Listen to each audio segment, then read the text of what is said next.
विवाह कलु शर्मा कली जुगरे मु आज कहू नहीं समय बढ़ीगला निद हो जाए कारण सब गाय मो पाखे गुप्त रहस्य किसी किसी अच्छी पाखे मो पाखे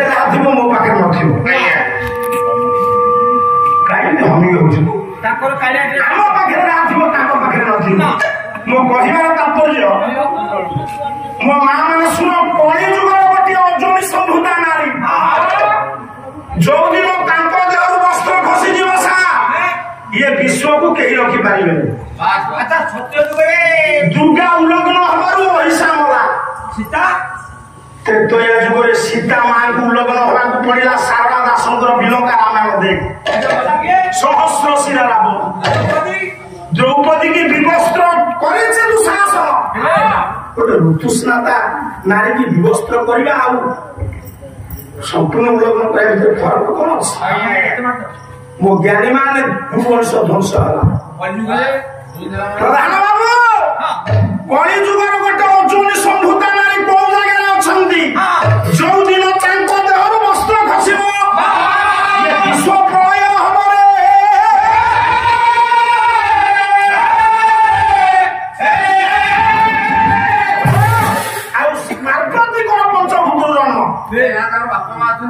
माँ लक्ष्मी पंचभूत जन्म ये नौटा झील हेले पवन रु किए जन्म तुम्हें कहल आकाश किए जन्म कहल पचर देखा द्रौपदी की देखिक दुशासन बाया आप जानतु दुर्योधन द्रौपदी प्रति भक्ति थिला दुर्योधन द्रौपदी जानू यौवन उपर लालसा नथिला दी जनक लक्ष्य था द्रौपदी उपर से मूर्ख जयदेव थकु दुशासन दुर्योधन कहीं द्रौपदी की विवस्त्र कला मुझे दुर्योधन विवस्त्र न करे द्रौपदी सती हो पारि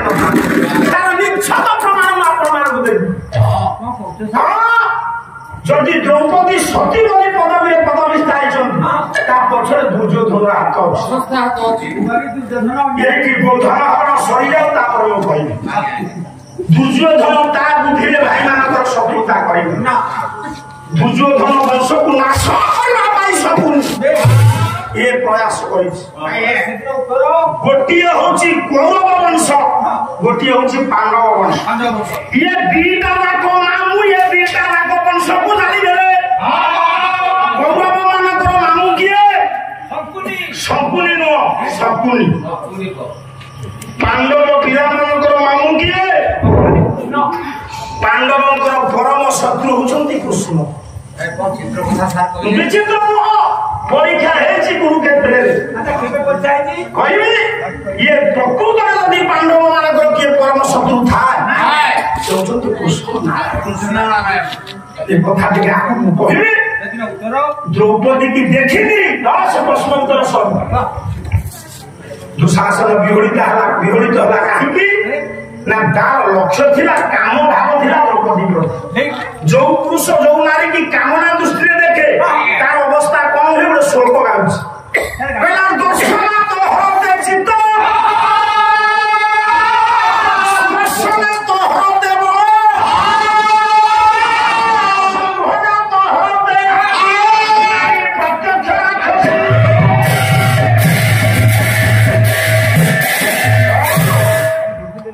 जी माँ माने झील मैंने बहु मैंने बस गोटे दुर्बृत पुरुष गोटे नारी की बहुत दृष्टि चाहूँगी से नारी जापर जदि गोटे नारी की गोटे पुरुष कामना दृष्टि चाहे तार कौन हम जानी चित्त विभ्रम हम दर्शना तो हरते चित्त गोटे पुओ जदि गोटे झील को भल पाँच बजार में देखीदेला ता बापा माँ कौन सौदा बने पकड़ कहते तार कम असुख से जो तोर कई बेदी बस कौन ठीक तू एदे बसिलु तू चिंता ना पुओ जानी पळे झियो जोडे पळे पळे नहीं मन हाटू आ मन भाई पळे सानो झियो अछि कन्या दान करिबो मो भाग्य ना काहे के ना 4 मास दिबो केनी जाने कौन बोलता पुलिस पळे केनी तो फोन करजो कहां से भाग्य उहे ना तू बोले फोन केंगी देइछ ऐसे ता मुहे स्वीकार कर दउ छ गोमा करना समय नहीं बाबू पाप दृष्टि रे जदि गोटे नारी की पुरुष देखे ता चित्त चांचल्य हो आ पाप चिंताधारा मन रे धारण करी जदि छुई देला ता बड़ कुआडा उपसरी जीव आ दुर्योधन लक्ष्य वस्त्र कोन फेरिबो से तो 5टा वस्त्र फेरिछि कि नाही दुर्गिनी पइला द्रौपदी जानू यौवन ऊपर तार लक्ष्य रहिला हां दुशासन दुर्योधन भल लोक तार किछि अवश्य करि ना ना से मा भली भक्ति करे ओ जदि दुर्योधन आ युधिष्ठिर को कंपेयर करले तारे दुर्योधन श्रेष्ठ निकृष्ट है युधिष्ठिर हां बा मुदा आपण मान कहिबे जदि मन न माने आपण कहिबे तो सोनादास हमके जगसिंह बुद्धि लगाए तो कथा ठीक किना हम पैसा कटाकटी करी बड़ बात वो संभोगांत हरते आयु सार पुरुष जदि बारंबार नारी सहवास करे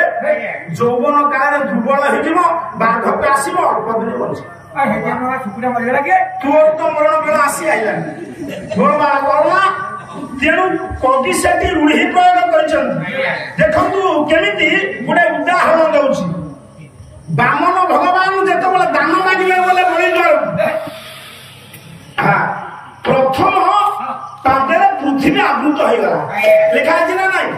आ बड़ी ठिया होता कोठी बामन ठिया होता कोठी सेमती कवि रूढ़ी प्रयोग कर कवि कल्पना भी आसे मरुप्रांत सुजला सुफल शस्य श्यामला फड़ाई नहीं पारती कौन बुझुचु तेणु कोटि वस्त से कवि कल्पना कर महाप्रभु प्रशस्ति कौन बुझुचु ये प्रश्न उत्तर मिला जदि ये भूल होता से परवर्ती समय काली आसि ठीक कर हारे तैयारी है हारटा मझे कौन हम आज्ञा पोलान जना पड़े कारण पोषा काठीटा निदा रहा दरकार ये हाथ रू के मोटा हार बाहर से हारटा भितर भरी गोटे प्रमाण दौर आज्ञा आपण मान बिना प्रमाण कहबी त्रिभी काष्ट चमास्थ्यमे संयम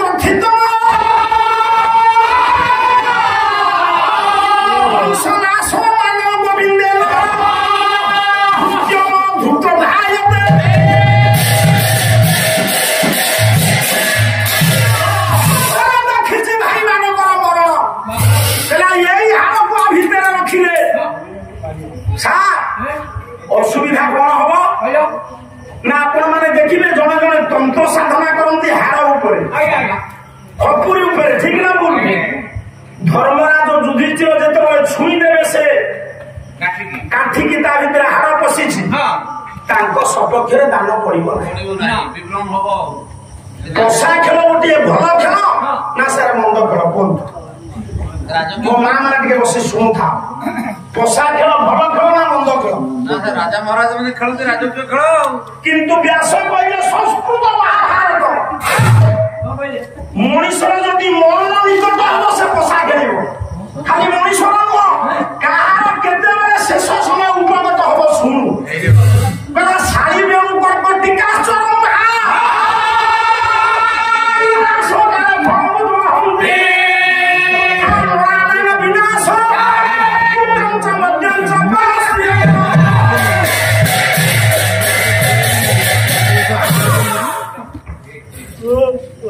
विषय तो अच्छी शरीर किंतु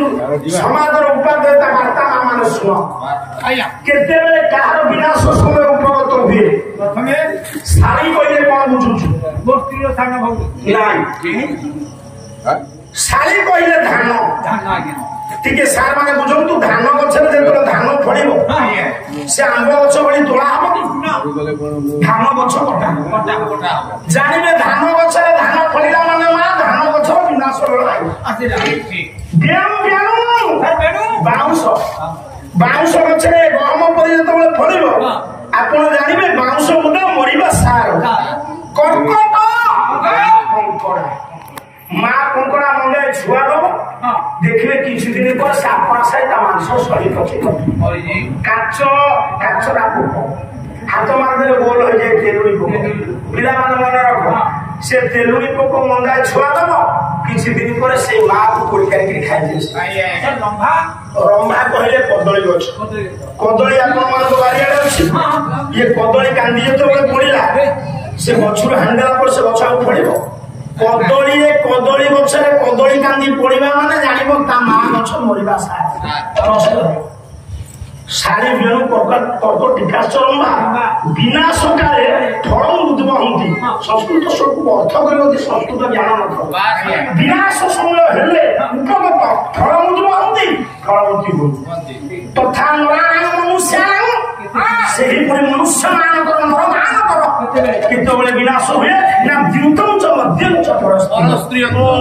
ସେ ସେତେବେଳେ କହିଥିଲେ ଆପଣ ମାନଙ୍କର ବ୍ୟାସ ଯେତେବେଳେ ମଦ ପିଇବେ ମରିବ ଶୁଣା କାହିଁ କହୁଛୁ ଆଜିକାଲି କି ଯୌତୁକ ସେଟା ଟିକେ ଥାପଡେଇ ଦଉ ନା ଯେତେବେଳେ ପର ନାରୀ ପ୍ରତି ମୋ ମା ଟିକେ ଶୁଣ ପୋଷା ଖେଳିବ ବ୍ୟାସ କହିଲେ ଯଦି ପୋଷା ଖେଳିଲେ ଅରୁଆ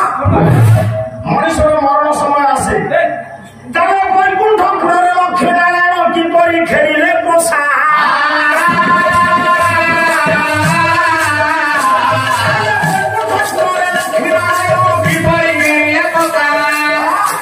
ତାପରେ ଲକ୍ଷ୍ମୀ ନାରାୟଣ ଭଲ କରୁଛନ୍ତି କୃଷ୍ଣ ରୁକ୍ମଣୀ ଭଲ କରୁଛନ୍ତି ନାଇଁ ନା ପୋଷା ଖେଳ ପିଢ ରଖି ଖେଳନା ତେଣୁ ଯେହେତୁ ତା ଭିତରେ ହାଡ଼ ଅଛି ଧର୍ମରାଜ ଯୁଧିଷ୍ଠିରଙ୍କର ଦାନ ପଡିବ ନାହିଁ କାହିଁକି ନା ମାଙ୍ଗଳିକ କାର୍ଯ୍ୟକ୍ରମରେ ହାଡ଼ ଖପୁରି ଦରକାର ହୁଏ ନା ତନ୍ତ୍ର ପୂଜାରେ ହାଡ଼ ଖପୁରି ଦରକାର ହୁଏ ଏମିତି ତନ୍ତ୍ର ସାଧନ କିଏ କିଏ ଶକୁନି କହିଲା ଯେତେ ଥର ୟାକୁ ଛୁଇଁକି ପକେଇବ କିଏ ଧର୍ମରାଜ ତା ସପକ୍ଷରେ ପଡିବନି ଆପଣ କହିଲେ ଜଣେ ଯଦି 50 ବାଜି ଜିତିବ ଆଉ ଜଣେ କଣ ବାଜି ଜିତିବନି ଆଜ୍ଞା ଆଉ ଯୁଧିଷ୍ଠିରଙ୍କର ଯଦି ପୋଷା ଖେଳର ଅଭିଜ୍ଞତା ନଥିଲା ସେ ହସିଲା ପିଢ଼ରେ ହାରିଲେ କିନ୍ତୁ ମାନିବାକୁ ପଡିବ ଦୁର୍ଯ୍ୟୋଧନକୁ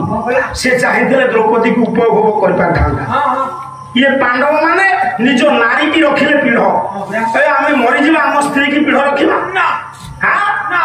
ମୋ କହିବାର ତାତ୍ପର୍ଯ୍ୟ ସେ ଦ୍ରୌପଦୀ କି ପିଢ ରଖିଲା ପରେ ଦୁର୍ଯ୍ୟୋଧନ ବିବସ୍ତ୍ର କଲା ଆଉ ସେ ବିବସ୍ତ୍ର ଭିତରେ ମହତ ଗୁଣ କଣ ମୁଁ ଆଗକୁ କହିବି ଆଜି ସଂକଟ ପଡିଛି ଉତ୍ତର ମତ୍ସ୍ୟ ଦେଶ